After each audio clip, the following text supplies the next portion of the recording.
नमस्कार, स्वागत है आपका। आपके साथ मैं दीपेश परगले। खबरों की शुरुआत करते हैं और सबसे पहले बड़ी खबर आप तक पहुंचा देते हैं जो पटना से मिल रही है।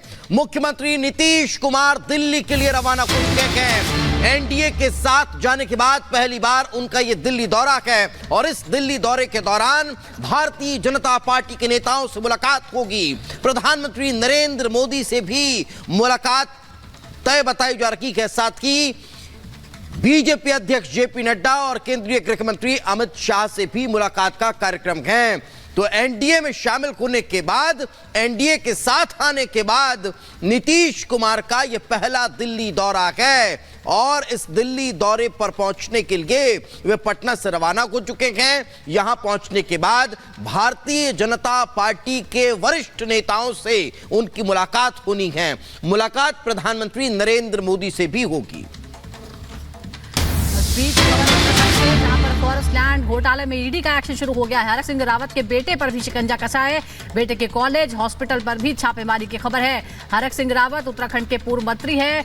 हरक सिंह रावत और उनके बेटे के ठिकानों पर ईडी की छापेमारी चल रही है। ये वन की जमीन में गड़बड़ी करने का ये पूरा मामला है। फॉरेस्ट लैंड घोटाले से जुड़ा हुआ यह मामला। हरक सिंह रावत और उनके बेटे के भी कई ठिकानों पर छापा मारा गया है। बताया जा रहा है कि बेटे का जो कॉलेज और हॉस्पिटल है वहां पर भी ईडी की टीम पहुंची है जांच करने के लिए। इसके अलावा 3 अलग अलग शहरों में 16 ठिकानों पर छापेमारी चल रही है। तस्वीरें भी हम आपको दिखा रहे हैं किस तरह से यहां जांच चल रही है और उसके बाद जब जानकारी सामने आएगी कि आखिर क्या कुछ बरामद किया गया है, क्या कागजात जब्त किए गए हैं, तमाम चीजें हम आपको बताएंगे।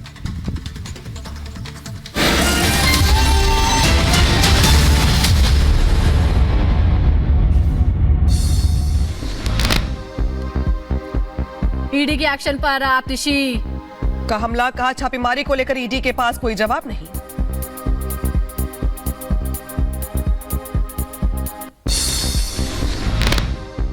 लिखित में ये कहीं नहीं दिया कि किस केस पर छापा मारने आए हैं, किस केस पर इन्वेस्टिगेशन चल रहा है, किस केस के तहत छापा मारने आए हैं।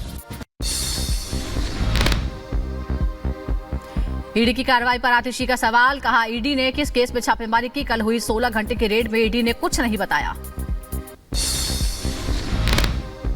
16 घंटे चल गया लेकिन लिखित में ये कहीं नहीं दिया कि किस केस पर छापा मारने आए हैं। कांग्रेस नेता हरक सिंह रावत के घर ईडी की छापेमारी, हरक के घर तलाशी ले रही ईडी की टीम। दिल्ली, चंडीगढ़ और उत्तराखंड में 16 ठिकानों पर ईडी की छापेमारी जारी है। फॉरेस्ट लैंड और जमीन घोटाला मामले में ईडी का एक्शन चल रहा है। बेंगलुरु के कई जगहों पर आईटी की छापेमारी, निजी कंपनी और व्यापारिक प्रतिष्ठानों पर आईटी की टीम की रेड। दिल्ली दौरे पर टीडीपी प्रमुख चंद्रबाबू नायडू बीजेपी के बड़े नेताओं से कर सकते हैं मुलाकात। आंध्र प्रदेश में चुनाव से पहले मुलाकात मानी जा रही है अहम। हेमंत सोरेन की गिरफ्तारी पर पत्नी कल्पना सोरेन ने किया पोस्ट, लिखा हेमंत ने साजिश के खिलाफ झुकना नहीं बल्कि लड़ना बेहतर समझा। आज खत्म हो रही है हेमंत सोरेन की रिमांड, कोर्ट से रिमांड बढ़ाने की मांग कर सकती है ईडी।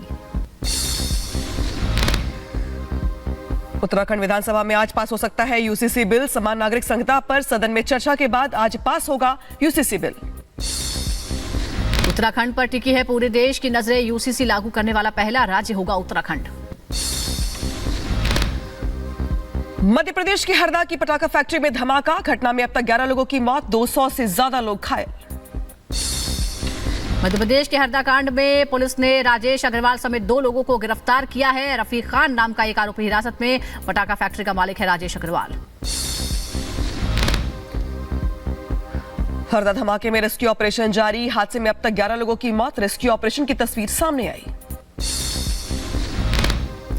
मध्य प्रदेश के हरदा में पटाखा फैक्ट्री में विस्फोट मामले में धमाके से कई घरों को नुकसान हुआ है। मौके पर एनडीआरएफ और एसडीआरएफ की टीम आग बुझाने में जुटी। मध्य प्रदेश में पटाखा फैक्ट्री में हुए विस्फोट के बाद एक्शन मोड में जिला प्रशासन, छतरपुर में कलेक्टर की अगुवाई में किया गया निरीक्षण। जम्मू कश्मीर के पुंछ और राजौरी में इंटरनेट सेवाओं पर रोक लगा दी गई है। कानून व्यवस्था को नियंत्रित करने के लिए लिया गया है फैसला। राजस्थान के अलवर में हनी ट्रैप मामले में पुलिस के हाथ लगी बड़ी सफलता, 3 महिलाओं समेत 4 लोगों को किया गया गिरफ्तार। यूपी के अंबेडकर नगर में अवैध अतिक्रमण के खिलाफ कार्रवाई, प्रशासन ने सरकारी जमीन को कराया कब्जा मुक्त। यूपी के सीतापुर में विकास भवन में महसूस हुए भूकंप के झटके, भूकंप के बाद एनडीआरएफ के अधिकारियों ने मॉक ड्रिल लिया। गुजरात के जामनगर में बोरवेल में गिरा बच्चा, प्रशासन की टीम ने रेस्क्यू करके बच्चे को सुरक्षित निकाला। चिली के जंगल में लगी भीषण आग के बाद जानवरों का रेस्क्यू, पशु चिकित्सक ने घायल जानवरों को इलाज किया।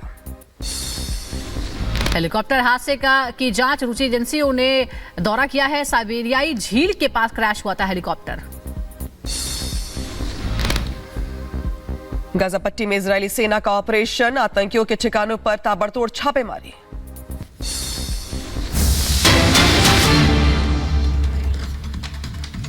और इस बीच आपको बता दें, दिल्ली दौरे पर टीडीपी प्रमुख चंद्रबाबू नायडू, बीजेपी के बड़े नेताओं से मुलाकात संभव है। आंध्र में चुनाव से पहले मुलाकात अहम मानी जा रही है। कयास लगाए जा रहे हैं कि टीडीपी की एनडीए में वापसी हो सकती है। ये बड़ी खबर हम आपको बता रहे हैं। दिल्ली दौरे पर टीडीपी प्रमुख चंद्रबाबू नायडू, बीजेपी के वरिष्ठ नेताओं से उनकी मुलाकात संभव है। और ऐसे में फिर एक बार कयास तेज होने लगे हैं कि क्या एनडीए में फिर से वापसी करने वाले हैं टीडीपी। हालांकि वाईएसआर कांग्रेस को किस तरह से मनाया जाएगा, ये भी बड़ा सवाल है, क्योंकि दोनों के बीच क्या अदावत है वाईएसआर कांग्रेस और टीडीपी के बीच आंध्र प्रदेश की राजनीति में, ये सब जानते हैं। और इस बीच चंद्रबाबू नायडू आ रहे हैं दिल्ली और मुलाकात करेंगे वो वरिष्ठ बीजेपी नेताओं से।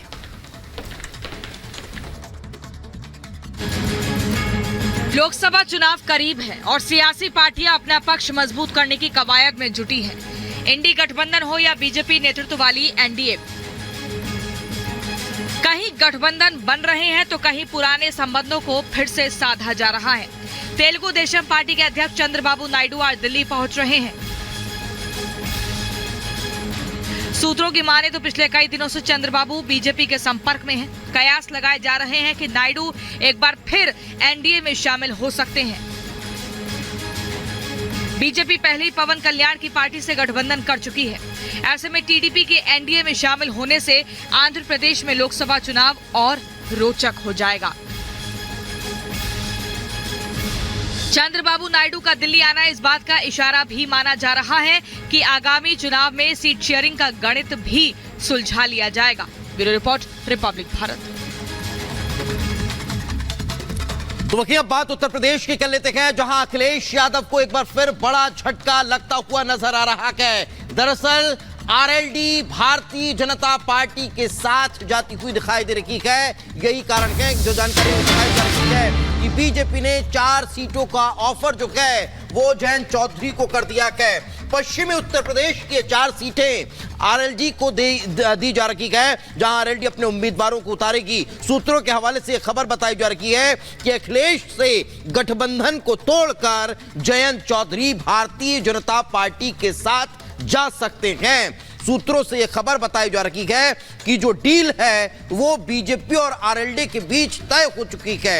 एनडीए में जाने के जो संकेत पहले मिल रहे थे, अब उन संकेतों में थोड़ा थोड़ा सुधार होता दिखाई दे रहा है और तय माना जा रहा है कि जयंत चौधरी बीजेपी के साथ एनडीए के साथ जा रहे हैं।